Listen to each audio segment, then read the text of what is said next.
I'm here with John Moss with the Native American TIO office. John, your role is to help Native American tribes build their economies within the local communities. Can you tell me how you're doing that? Sure. What we do is we meet with tribes to better understand what their resources are that they're trying to provide for their nation as a sovereign nation.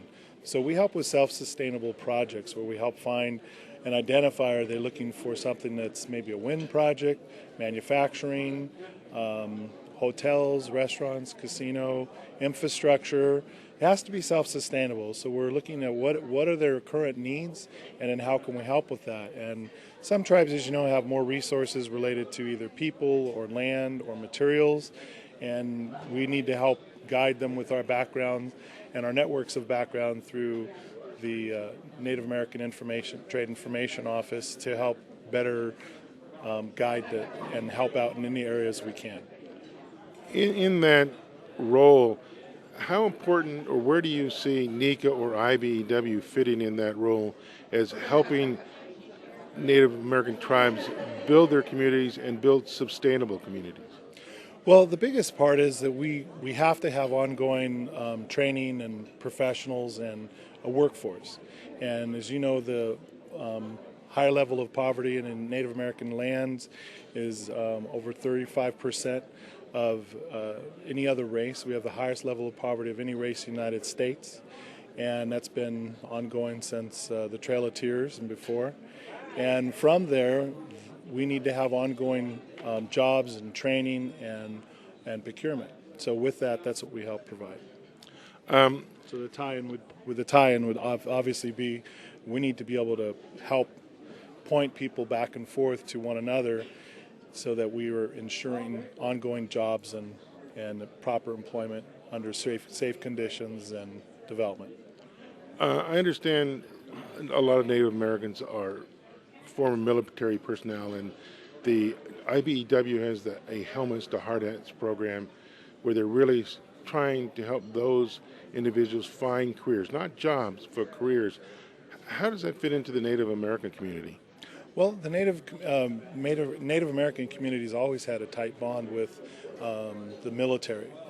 Is one of the examples at times you'll see on our website or some of the activities and events. We work with financial literacy and providing education to Native American people, including working directly with the military. Colonel Smith out of Los Angeles, California, with some help from Mike and the Office of the Los Angeles Council, on how we can work better with military, with my background as well in mortgage and banking and finances, is how does finances really work? How do the financial literacy of all of those integrations really work? And sadly, a lot of the military go out to protect us and they come back and there's a lot of financial challenges that they now are facing, or things that have happened economically that they weren't as aware of. So we help in tying that bond together, and part of that is they have to have a career path.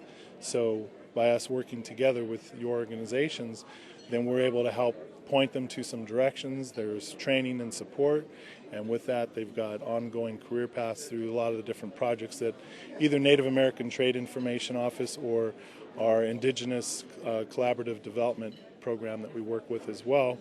Through Indigenous Collaborative Development, there are a lot of projects that don't fit certain guidelines of government programs or world banking financing or so forth, but for-profit companies or off Indian land projects that are still Indian-owned businesses or Indian jobs, then we can come into play with those aspects. So that's, we help in all that area.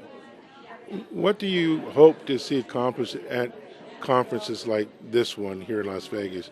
What do you hope that the business community and the Native American tribal leaders walk away from?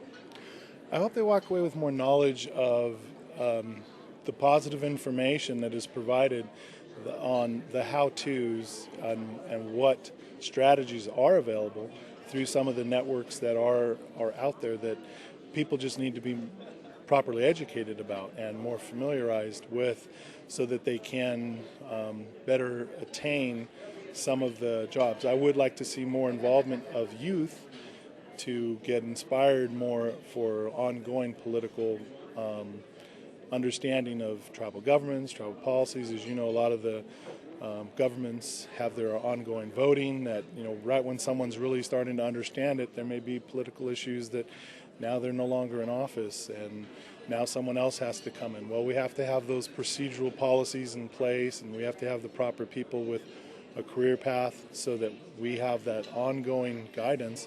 I mean, think of a building that's partway built, and then you have to have someone else come in and redo the blueprints. It doesn't work that well. And sadly, we've had too much of that happen in Indian country. And we need to all reach out and help one another, as we're looking for, a hand up, not a hand out. So, Right. Well, thank you, John. John, this has been great. Thank you. I think it's been a successful event. Very successful. Great event. Great. I wish more people would come and pop by and even find out more, non-Indian, Indian, everybody. There needs to be more involvement. And Justin O'Connor's always done a fabulous job with this event.